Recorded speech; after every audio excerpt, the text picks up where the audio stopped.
예, 안녕하세요. 저는 이제 월간 서울교육의 김주영 기자라고 하고요.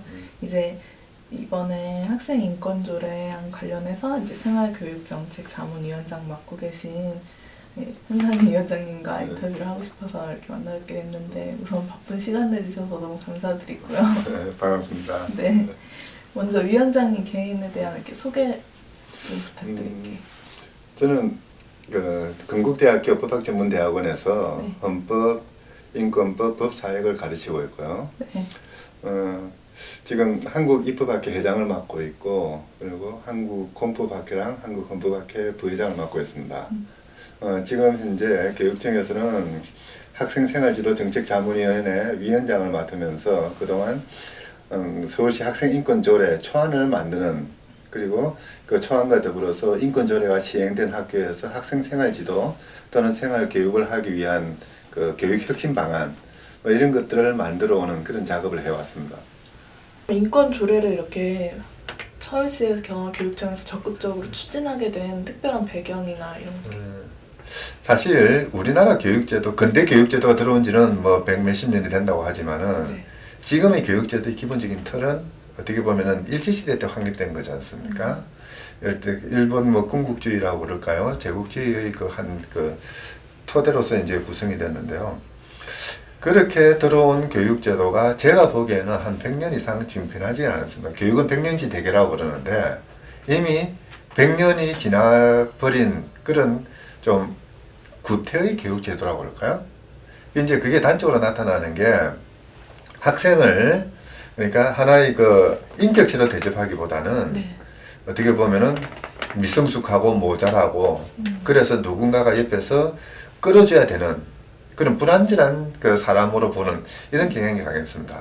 이제 그러다 보니까 학교 교육은 교육대로 뭐 아주 그 진도 나가기 또는 대입시에 묶여버린 그런 교육이 이루어지고요. 생활 지도는 학생의 창의성이나 다양성 또는 그 사생활 이런 걸 존중하기보다는 그저 획일적으로 규율하고 통제하고 하지마 금기만 쌓아놓고 이제 뭐 그런 상황이 되어버렸죠. 사실 어떻게 보면은 요 근래 그 스티브 잡스가 가지고 있었던 그 자유로운 상상력 그 다음에 그 기발한 창의력 이런 것들을 사회가 상당히 주목을 했지 않습니까? 사회는 그렇게 주목을 하고 그런 요구를 하면서 학생들에게는 똑같은 색깔의 교복을 입히고 똑같은 색깔의 머리를 하게 만들고 똑같은 행동을 하게 만드는 이 획일적이고 기계적인 그런 생활을 강요했던 거. 이건 어떻게 보면 이율배반이죠. 지금 시대는 이제 그 일제식의 그런 교육 또는 사실 그 전형이 되었던 뭐 19세기 그 뭐 프로레센식의 교육이겠죠. 이런 교육 체계가 아니라 이제 애들이 자기 스스로 판단하고 선택하고 생활하고 또 경우에 따라서는 그 생활한 결과에 대해서는 자기가 책임을 지게 하는 그런 능력을 길러주고 그 능력을 바탕으로 해서 공동체 생활을 형성해 나가는 그런 뭐 교육 또는 그런 경험을 할 수 있도록 해줘야 될 게 아니냐. 바로 그러기 위해서는 가장 필요한 것이 학생도 인간이다. 이제 학교 교문 앞에 들었으면서 자기 모든 것을 포기하는 것이 아니라 오히려 학교 교문 안에 들었음으로써 보다 더 인간답게 자기의 인격을 실현할 수 있는 자유롭게 뛰어놀 수 있는 그런 행복한 학교 공간을 만들자. 그런 생각에서 이제 그 여러 가지 기획은 이루어지고 있습니다만은 가장 핵심적인 게 학생 인권이죠. 학생 인권 조례가 필요한 것은 바로 이런 연유인 것 같아요. 지금 이제 소위 진보 교육감 체제라고 하는 그런 그 지방 교육자치단체에서 이제 주로 많이 하는 것이 혁신학교 그리고 문예체 그러지만 그와 더불어서 학생인권조례 부분이 들어가거든요. 이 3자가 같이 묶어질 때 우리 그 교육혁신이 이루어진다고 봐요. 그리고 그 밑바닥 가장 기본적인 것은 학생도 사람이다. 그런 학생인권이죠. 그동안 인권 조례가 공포되기까지의 과정이 그 교사, 학부모, 학생들의 의견을 어떻게 수렴했고 어떤 과정을 거쳤는지 그런 것들도 궁금해요. 서울시 학생인권조례는 네. 두 개의 길을 통해서 만들어져 왔었거든요. 네.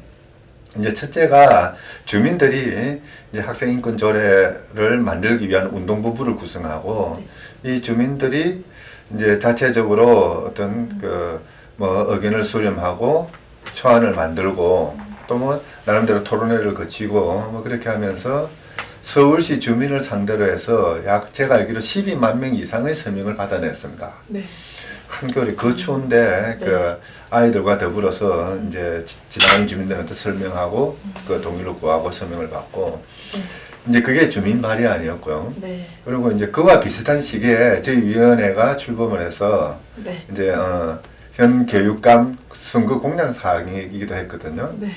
그래서 이제 저희 위원회가 출범해서 나름대로 그 이제 그 각 교육 주체들의 의견들을 수렴을 했죠.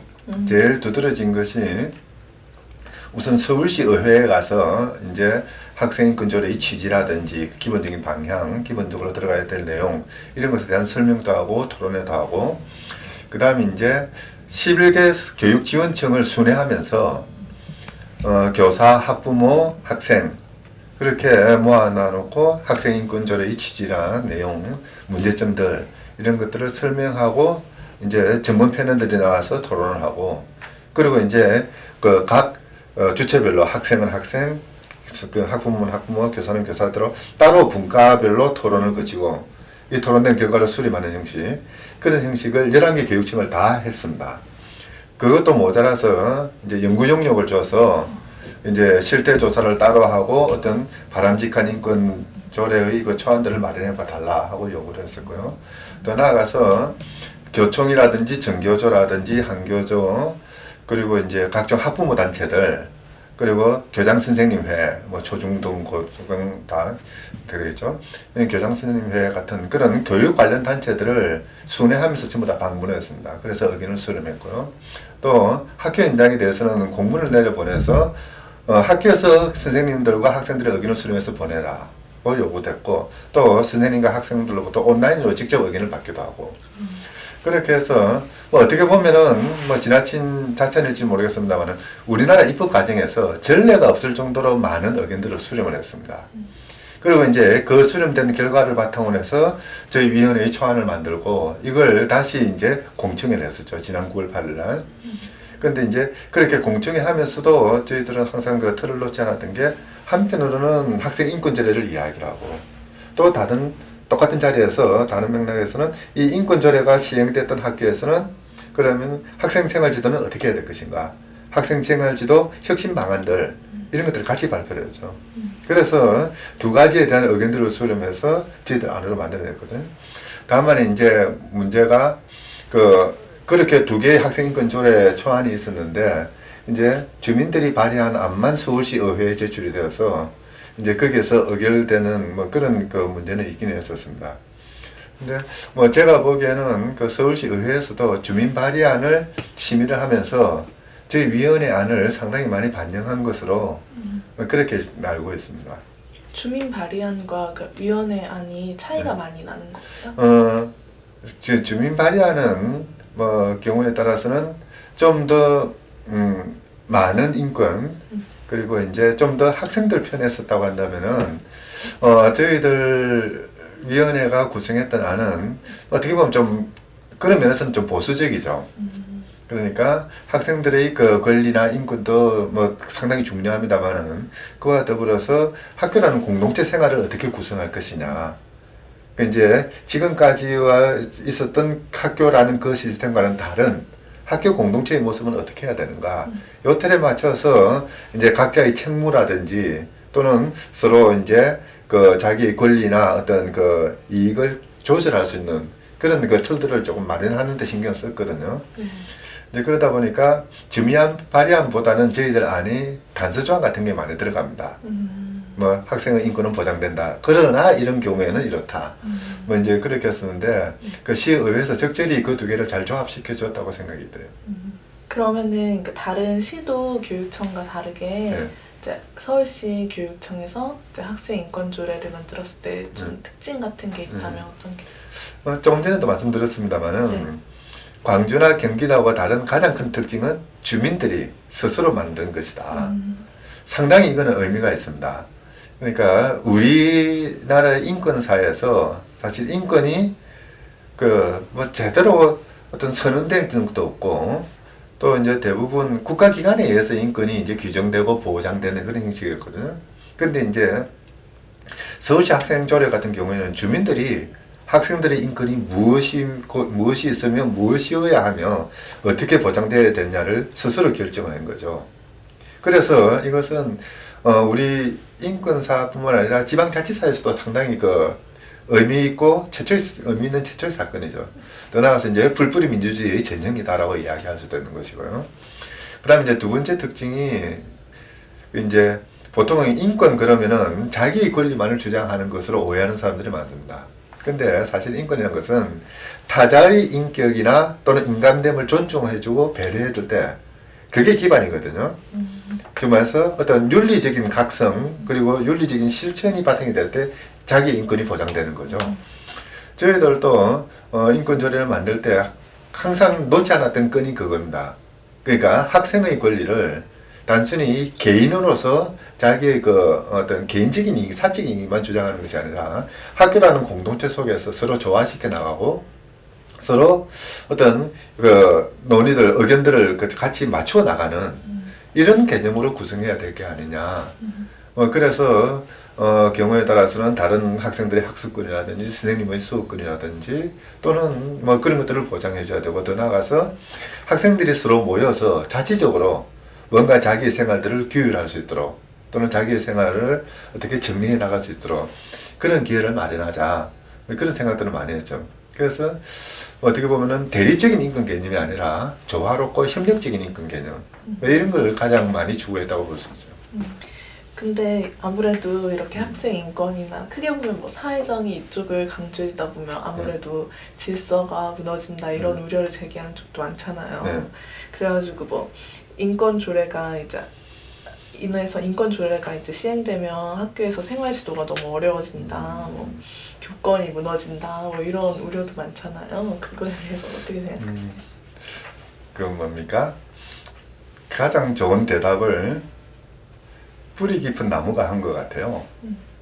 세종대왕이 한글을 만들어서 백성들을 가르치겠다고 하니까 밀번 쪽에서 그렇게 하면 혼란이 일어납니다 라고 이야기를 하거든요.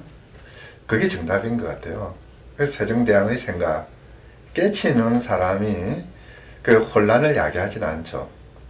문제는 뭐냐면은 깨쳐 있는 상태를 두고 그걸 혼란이라고 생각하는 사람이 문제죠. 이런 겁니다. 아이들이 일률적으로 반에 앉아있는 아이들이 새카만 잠바 입고 새카만 머리를 하고 앉아있는 것이 아름다운 것인지 알록달록하게 자기가 멋내고 싶은 대로 멋을 내고 앉아있는 그 모습이 아름다운 것인지 획일성을 두고 선이라고 해야 될 것인지 또는 다양성 그 개성들을 두고 아름답다고 해야 될 것인지 이거는 시대적인 흐름을 보더라도 답은 뻔한 거거든요. 과거 5공화국 때 그런 질문이 있었습니다. 통행금지를 해제하자. 그러니까 상당히 많은 사람들이 통행금지 해제하면 도둑들이 판을 친다. 어떡할래? 근데 해제되고 나서 그런 경우는 없었지 않습니까? 오히려 사람들의 생활이 좀 더 다양해지고 하다못해 경제성장이라도 더 많아졌지 않습니까? 이제 물론 새로운 변화를 야기하는 것은 그에 상응하는 어떤 우려라든지 위험의 가능성을 분명히 안고 있습니다. 다만 중요한 것은 그 위험 때문에 어떤 변화를 거부하는 게 아니라 그 위험에 대해서 우리는 어느 정도의 준비를 하고 있고 어느 정도의 각오를 하고 있는가. 또 경우에 따라서는 이 위험을 또 다른 가치를 위해서 감내할 겪을 어떤 각오가 되어 있는가. 이게 더 중요한 것이죠. 이제 학생인권 조례를 두고 뭐 교권이 무너진다 또는 학교가 무너진다, 교육이 엉망이 된다라는 우려도 있긴 합니다만은 거기에서 이제 우리가 정말 조심해야 될 것은 어떤 교육이고 어떤 학교냐는 거죠. 어떤 교권이냐, 무너지는 것은 무엇이고 새로 얻는 것은 무엇이냐. 이 두 가지를 보고 지금 우리 시대, 우리 사회의 변화의 과정을 감안했을 때 또는 세계 인류의 흐름을 감안했을 때 어떤 것이 더 가치 있는 것이냐 이 판단을 해야 될 겁니다. 걱정은 누구나 할 수 있는 거죠. 중요한 것은 걱정이 중요한 것이 아니라 걱정이 있다는 사실이 의미 있는 것이 아니라 이 걱정을 딛고 새로운 가치를 만들어내는 게 더 중요한 것이죠. 네, 그 말씀하셨듯이 그 교과부와의 갈등이 요즘 되게 굉장히 이슈되고 있잖아요. 네, 주요 일간지에서도 굉장히 크게 다루고 있고, 그러니까 뭐 집행정지 신청을 냈으니까 뭐 그거를 학칙 개정 요구 판결 이유로 뭐 학칙 개정 요구를 판결 이유로 유보해달라 그러고 뭐 그게 뭐 제2 요구랑 어떻게 맞물리느냐 막 이렇게 막 지금 혼란스럽잖아요. 그게 그거에 대해서는 지금 어떻게 생각하시고 있는지 이런 교과부와의 갈등에 대해서는 그 이제 교과부의 요구가 뭐 저는 뭐 거의 전부 다고 말씀드리고 싶습니다만은 법적으로도 교육적으로도 행정적으로도 타당성이 없는 것입니다. 교과부가 그 이제 교육지방자치단체인 그 교육청에다가 어떤 뭐 지시를 하거나 제의 요구를 하거나 뭘 하려면은 그 교육청의 행위가 법령에 위반되었거나 현장의 공익을 침해할 우려가 있을 때 해야 됩니다. 근데 학생인권조례는 이미 교육청에서 거듭 이야기했듯이 법령에 위반되는 게 하나도 없습니다. 자문받은 변호사들도 법령 위반 사항이 없다고 자문할 정도였거든요. 그 다음 인권의 보장이라는 것이 그것이 그러니까 특히 그 서울시 학생인권조례처럼 학교 공동체의 구성을 주된 목표로 하는 그런 인권의 보장이라는 것이 어떤 그 교육의 현정한 방해라든지 학교의 혼란을 야기할 이유가 없는 것이죠. 한마디로 공익을 침해할 이유도 없는 것입니다. 오히려 인권을 보장하는 것 자체가 공익을 실현하는 것이죠. 우리 헌법의 가장 큰 이념이 인권 보장이거든요.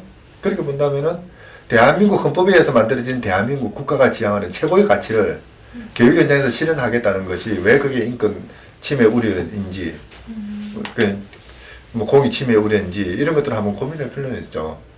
전혀 어떻게 보면은 그 법률적인 근거도 없는 것이고요. 더 나아가서 지금 현재 같은 경우에는 그러니까 대법원에다가 제소를 하면서 집행정지 가처분 신청을 해놓았습니다. 그러면은 집행정지 가처분 신청에 대한 결정이 날 때까지는 기본적으로 이 인권조례는 효력을 가지는 게 원칙이죠.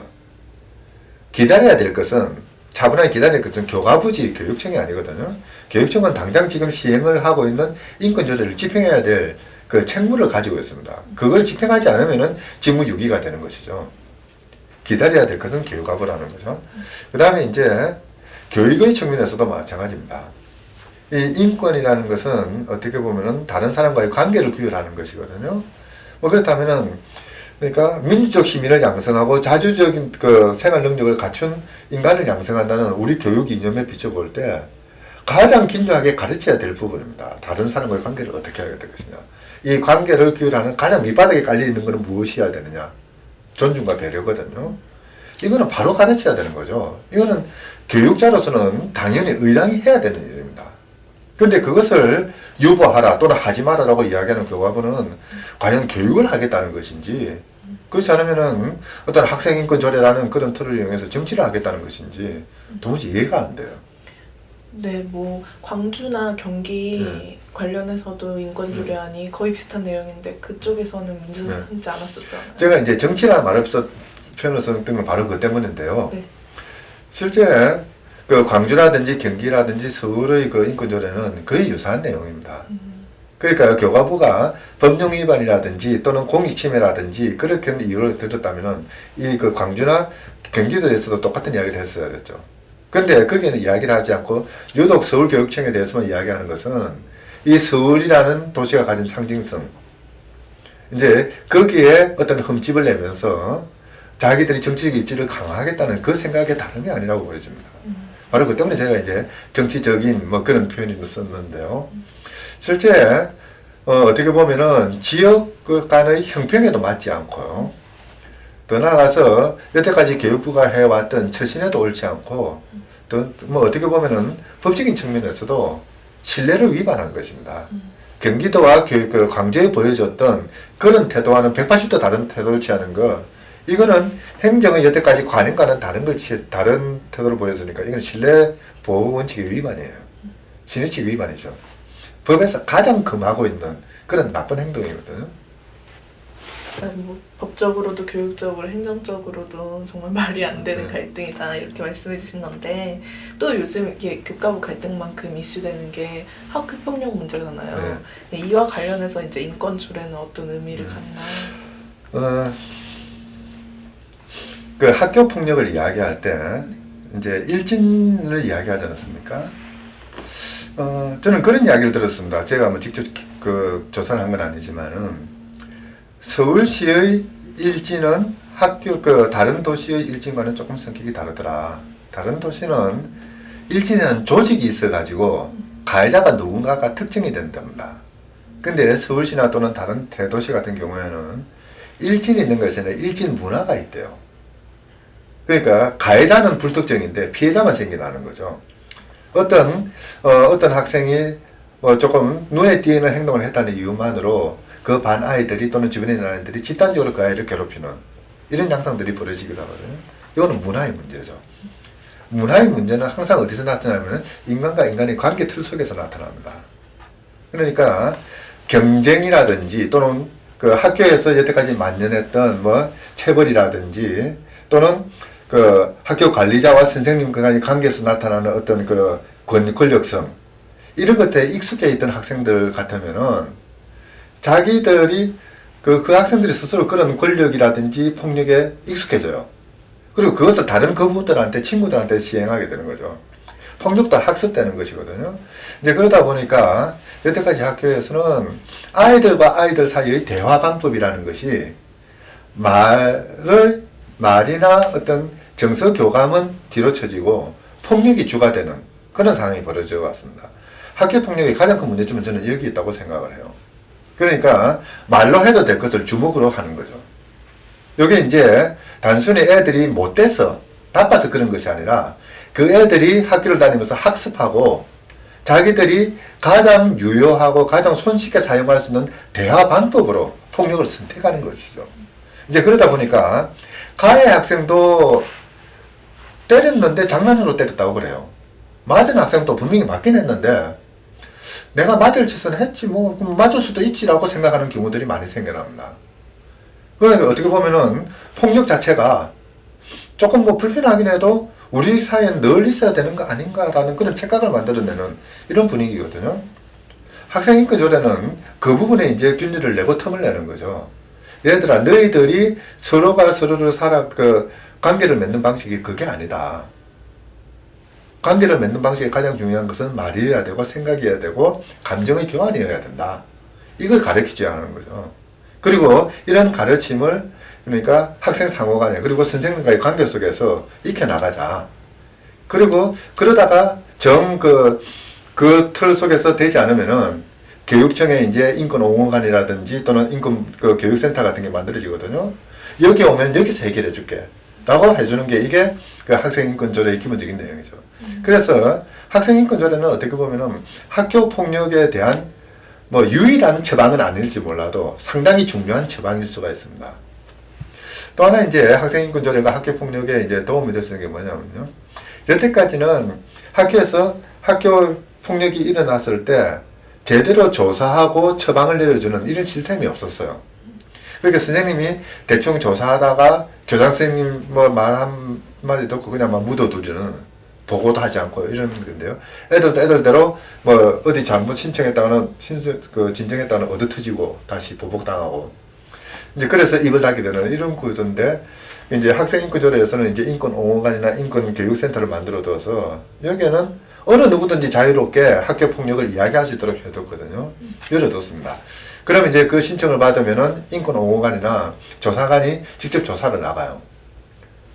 이제 누구의 뭐 진정한 사람이나 피해자 가해자를 드러내지 않고 전반적으로 조사를 하면서 문제는 무엇이 있고 이 사건은 경과는 어떻게 된 것이고 처방은 어떻게 해야 되는가 이런 것들을 종합적으로 진단하고 처방 내리는 이런 메커니즘이 보장되어 있죠.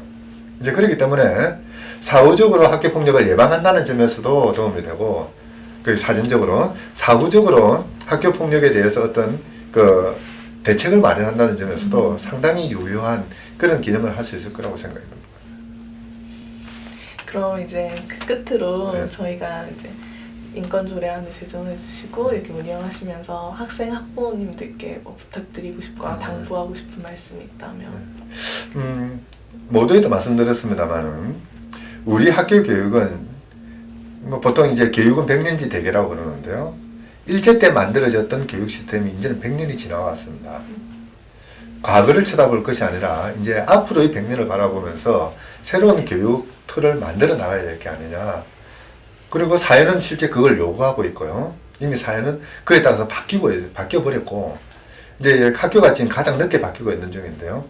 학생인권조례는 바로 과거의 백년에서부터 미래의 백년으로 넘어가는 그런 과도기의 역할을 할 뿐만 아니라 미래의 백년을 기약하는 토대를 이룹니다.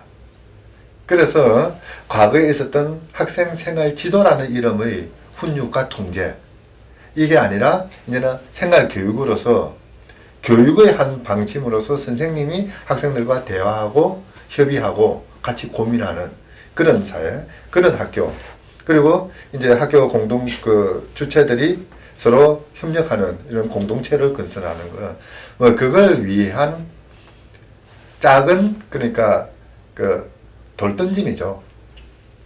그 하나의 작은 충격입니다. 이제 물론 미래를 이야기하기 때문에 걱정되고 우려스러운 점도 분명히 있을 겁니다. 근데 그럼에도 불구하고 학교는 또는 학생들은 그리고 교육청은 나름대로 그에 적응할 수 있는 능력이 있죠. 우리 학생들을 믿어주고 우리 선생님들을 믿어주시고 뭐 학부모들도 역시 마찬가지고 자기의 능력을 믿고, 그래서 앞으로 우리 학생들이 행복하게 살아갈 수 있는 이 학교라는 게 어떤 것이어야 되는지, 그걸 위해서는 나는 무엇을 해야 되는지 한번 더 생각해 주시면은 이 학생인권조례가 걱정하듯이 그렇게 나쁜 결과만 야기하는 것이 아니라 오히려 그러니까 새로운 한국 사회를 만들어 나가는, 또 우리 아이의 새로운 모습을 찾아가게 만들 수 있는 그런 중요한 계기가 될 거라고 생각합니다.